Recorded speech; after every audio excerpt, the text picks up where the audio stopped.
Hi Tommy, this is David. This should serve as your customer okay video. What we have here with Tommy's amp is a 10,000 series, I believe it was a bass circuit from Metropoulos, and Tom assembled it himself, did a hell of a job, looked really great. I've turned it into a Pandora. Right now we're plugged into 4 stages of all tube analog high gain, and then we have 3 stages of lesser gain, it's not low gain. On the back I have a on switch for global clipping. On one side we have 5.1 Zeners, on the other side MPS 806, which Dave Friedman likes to use. Mark Cameron will use them as well at times. And then a depth or resonance pot, so he can dial into any cabinet that he wants to. So without any further ado, I'll just shut it and play a little bit.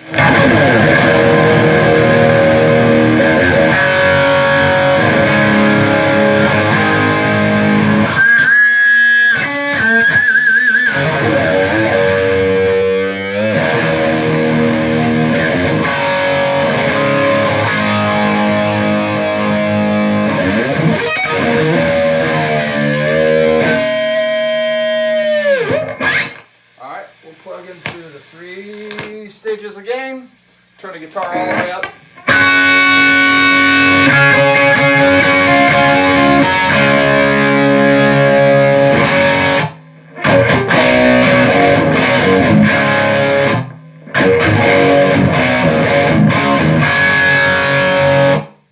These are UK vintage 30s as a matter of fact.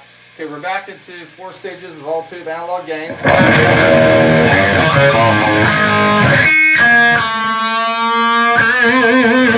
Haven't warmed up today. I've been working on this amp for about 14 hours. Alright, on the back we're at noon on the depth resonance. I'm going to turn it down to 0. You may or may not hear because the phone's going to have a built-in compressor limiter. I'll hit an E note, I'll turn it all the way down to 0, then I'll turn it all the way up to 10 and then back. When it hits 10, and I'm not loud, stuff in the room vibrates. So this amp has a really great response.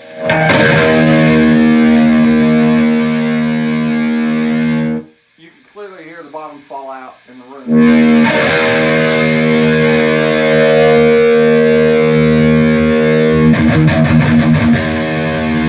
That's 10 here in the room.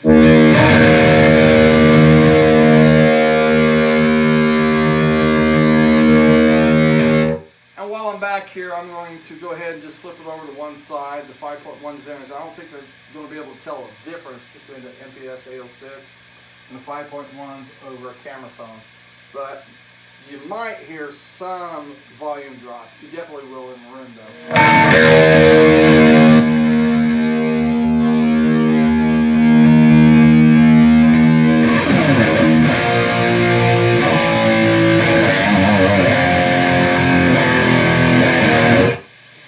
It just makes it darker, chewier. It clips the signals, what it does, so you're losing a lot of the signal. But it's fun to play with. Jerry Cantrell likes to use it, but he blends a couple amps together, and that's where he gets some of his extra clarity from. I never use them live.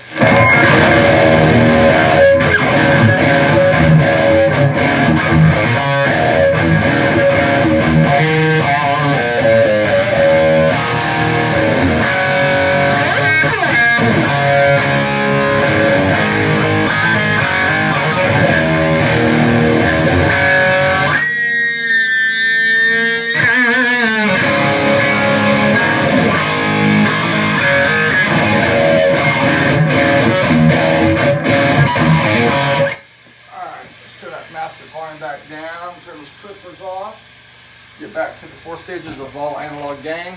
I don't want to keep you guys too long, but the roundness of the notes when it's in all analog, it's a beautiful thing to me. It can almost have a cello effect at times, but I'm not going to work it that far.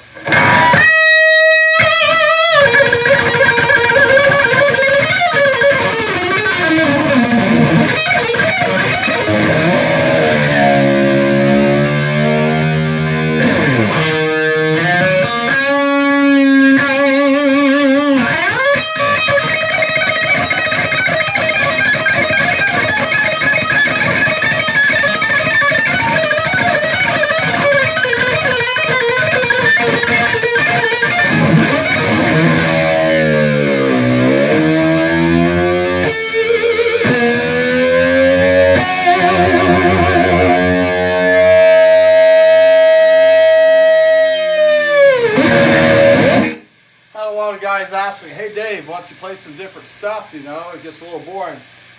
The reason is kind of like the same reason I use the phone for a camera. If it sounds good on a phone, it's going to sound damn good live. I mean, I've done a lot of CDs. It doesn't matter. I play the same licks over and over so you can listen for consistency from one amplifier to another, and that is why. If you have any questions, get a hold of me at new_religion@live.com. David Hopkins at new_religion@live.com. Later.